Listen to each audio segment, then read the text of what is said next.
resolver então a segunda questão da nossa N3, em que nós temos aqui um PVI, problema de valor inicial. A questão 2, ela vai dizer para nós resolvermos a EDO, dadas sujeitos condições iniciais. Qual é essa EDO, nossa homogênea? Y ao quadrado, y segunda derivada, mais 4y primeira derivada, mais 3y igual a 0. E o nosso PVI vai ser y0 igual a 1, y derivada 0 igual a 0, que não está aparecendo aí, mas tem. Aí eu dispus aqui no quadro, tanto a nossa homogênea, quanto os nossos PVIs que eles querem que a gente faça. Aí o que a gente faz primeiro aqui? Da outra vez a gente iniciou colocando o quê? Na equação característica. Mas a gente vai pular esse passo aqui porque eu julguei não ser necessário. É literalmente isso. Por quê? Porque a gente precisa do que para resolver essa questão? Das raízes. E como a gente tem uma equação aqui que é de segunda ordem, eu posso fazer isso de forma muito simples mesmo. Porque eu tenho a soma e o produto aqui. Então eu posso achar dois números que multiplicados deem 3 e somados deem 4. 4 negativo, né? Porque ele vai vir para cá negativo. Sempre lembrem que o B da sua equação ele vai vir para cá com o sinal inverso do que ele tinha na hora de fazer a sua manipulação ali embaixo. Então, dois números que multiplicados deem 3 positivo e deem 4 positivo. Vamos começar pela soma. A gente vai ter o menos 1 mais o menos 3, que vai nos dar menos 4. E quando eu trouxer para cá para cima, ele vem positivo. Ótimo. Depois a gente tem o menos 1 vezes o menos 3, que a gente sabe que vai dar, o jogo de sinal vem aqui, ó, menos com menos dá mais, 1 vezes 3 é 3, pronto. Tenho meu menos 4 e meu menos 3. Isso me diz o quê? Que as minhas raízes são menos 1 e menos 3. Então eu vou ter aqui, coloca bem aqui, tá? M1 igual a menos 1 e M2 igual a menos 3. Eu vou só dar uma verificada para ver se isso está aparecendo no quadro. Tá? Ótimo. A partir disso daqui, então, nós podemos montar aqui a nossa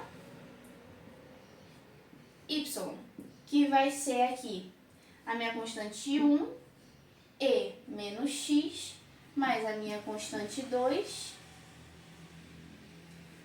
e menos 3x. E depois disso daqui eu vou ter quem? Uma derivada, tá? Eu vou derivar. Por que eu vou derivar? Esqueci de contar isso pra vocês, né? Porque eu só fui fazendo sem contar. Mas aqui nós achamos a nossa y. E o nosso PVI, ele tá pedindo aqui em cima que nós tenhamos uma derivada dessa y. E é por isso que eu vou derivar aqui, tá? Caso alguém tenha se perdido. Mas é por isso a derivação que eu vou fazer aqui. E a derivação ela ocorre dessa primeira fórmula aqui, tá? Então vamos ter aqui y1, tá? Que é a primeira derivada que a gente vai fazer. E vai funcionar assim. Esse meu menos 1 ele vai aqui pra frente. Então eu vou ter menos 1 C1 e menos x. Vai acontecer a mesma coisa com o meu menos 3. Ele vai aqui pra frente. Só que, olha, temos um mais aqui. Então vamos ter menos com mais, menos. Menos 3 C2 e menos 3x. Essa vai ser a nossa primeira derivada. Aí o que vamos fazer com cada uma dessas coisinhas aqui? Submeter o nosso PVI. O nosso primeiro PVI, que é esse bem aqui, vou circular, tá? É o nosso primeiro PVI. Ele nos dá duas informações. Primeiro que x é 0, bem aqui, ele me diz que x é 0. E que o termo do lado esquerdo, do lado direito da nossa equação é 1. Essas são as duas informações que eles fornecem. E aí o que você vai fazer? Você vai fazer a substituição de 0 em x e igualar a 1. Aí a gente dá para você fazer isso na primeira equação que você tinha, no seu y. E é essa daqui. Vou puxar uma setinha bem aqui e a gente vai começar a fazer bem aqui, tá? Não é tão grande nem tão complicado, então acredito que vai dar bem aqui. Vamos lá. A gente vai ter, então, C1 e Aí eu vou deixar bem espaçado pra gente conseguir ver o que está acontecendo. Menos 1 vezes o zero, tá? Porque o zero e porque o 1, porque eu tenho menos 1x aqui. Então, quando eu tiver a substituição do zero, eu vou ter menos 1 vezes o zero. Mais a minha constante 2 e menos 3 vezes zero. Aconteceu a mesma coisa que eu fiz da primeira, tá? Igual a 1. Ok? Aí vem uma propriedade exponencial ou senso comum, você decide, de que quando eu tiver um número multiplicado por zero, eu vou ter zero, e o e elevado a zero vai ser zero. Então, essas duas partes da nossa equação, elas vão ao zero, ok? Então, elas já não vão influenciar mais a nossa resolução. Então, descemos aqui mais um pouquinho e vamos ter o quê? Que C1 mais C2 igual a 1. Aí, manipulando isso daqui matematicamente, deixamos o C2 e dizemos que ele é igual a 1. Aí, vejamos.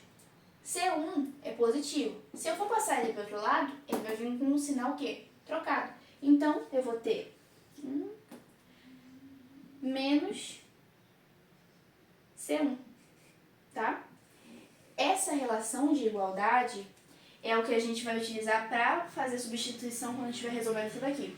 E aqui, vamos lá. Vamos ter, então, menos C1 vezes E menos 1 vezes 0, menos 3C2 vezes E menos 3 vezes 0 igualado a 0. Da onde veio essas informações que tu colocou a mais? Mesma coisa que eu fiz na primeira, tá? As informações estão aqui. Ele te dá duas informações. De novo, ele me diz que x é 0 e me diz que o que vai estar igualado no meu lado direito da equação é o 0. Então, eu só fiz as substituições e igualei a 0. Peguei as informações que ele me deu, tá bom? A partir disso aqui, então, nós também sabemos que essas relações vêm aqui, vão o quê? A 0. Foi a mesma coisa que aconteceu aqui, ó, nesse primeiro que a gente fez. Então, no fim mesmo, que a gente vai obter é isso aqui, ó, tá? Um menos C1 menos 3C2 igual a 0. Aí, eu preciso que vocês observem uma coisinha bem legal que vai acontecer. Vocês percebem que a gente já tem quem é C2? Quando a gente fez as nossas substituições e manipulações na primeira vez, lá no nosso y, a gente não encontrou que C2 é igual a 1 menos C1. Então, é aí que entra a parte da substituição, porque eu posso substituir o meu C2 ali, porque eu já sei quem ele é. Então, a gente vai fazer essa substituição, tá? Então, a gente vai dizer que menos C1 menos 3, vou só dar uma olhada se vai caber no quadro, acredito que vai, menos 3, aí eu vou ter 1 menos C1, 1 menos C1 igual a 0.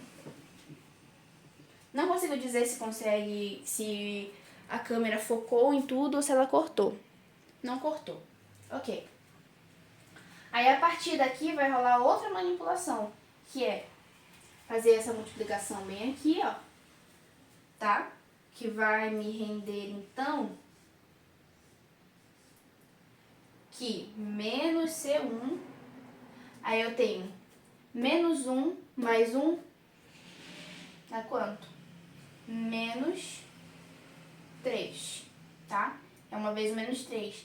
E eu vou ter menos com menos, que dá mais aqui do meu C1, 3 vezes C1. Então, 3C1 igual a 0. Aí eu vou ficar com essa equação aqui, ó. Sair da frente para vocês conseguirem ver. Menos C1 menos 3 mais 3C1 igual a 0. Essa é a equação que nós vamos ter. Aí o que vai acontecer a partir daqui? Eu vou somar os termos semelhantes, ou seja, eu tenho C1 aqui, eu tenho C1 aqui, Então eu vou obter, como é negativo e aqui é positivo, é como se eu estivesse tirando 1 de 3. Então eu vou ter 2C1 menos 3 igual a 0. A esse ponto eu não vou continuar descendo ali, tá? Ou a gente continua descendo, eu coloco a resolução bem aqui. Vou colocar a solução bem aqui pra gente descer bonitinho, né? Então a gente vai ter... Inclusive, olha que interessante, bem aqui, ó. Pra ficar certinho, ó, a gente vai ter o menos 3 mais 2C1. Porque é esse C1 que vai continuar aqui, tá? Eu vou passar esse menos 3 para o outro lado. Então, eu vou ter 2C1 positivo igual a... Ele é negativo, o meu 3 ele vai positivo. 3. E aí, esse 2 que tá aqui desse lado, tá? Quando ele for passar, ele vai trocar de sinal. Então, ele vai acabar mudando o sinal de toda essa fração, ok? Vamos obter, então, ao fim, C1 igual a menos 3 sobre 2, ok? E sendo assim, se eu disse que C2 é igual a 1 menos C1, então eu posso colocar bem aqui que C1 é igual a menos 3 sobre 2, então eu vou fazer minha última manipulação aqui rapidinho. A gente usa de novo aquela relação para resolver essa última parte, que é pegar essa relação aqui, ó, que eu disse que C2 é igual a 1 menos C1. É que a gente já conseguiu o C1, então de novo substituição, tá? Meu C2 é igual a 1 menos 3 sobre 2, e aí você vai obter... Vamos obter então aqui que meu pincel, que C2 igual a menos 1 sobre 2. E aí, tendo C2 e tendo o nosso C1, a gente pode fazer a manipulação da nossa primeira Y aqui. Como é que vai ficar isso, então? Aqui na nossa Y original, a gente não tem um C1 e um C2, então a gente vai fazer no lugar deles, para colocar no lugar deles as nossas soluções, tá? Que a gente encontrou. A gente vai dizer então que Y é igual a... Quem é o nosso C1? Nosso C1 é menos 3 sobre 2, então a gente vai ter menos 3 sobre 2, aí colocar o E menos X, mais o nosso C2, que é menos 1. Então a gente pode simplesmente apagar aqui e colocar o menos logo de uma vez, que já facilita o nosso trabalho, né? Menos 1 sobre 2. E menos 3x, ok? E essa aqui é a solução para o nosso PVI, nosso problema de valor inicial. Essa foi a segunda questão da nossa N3. Obrigada por ter assistido.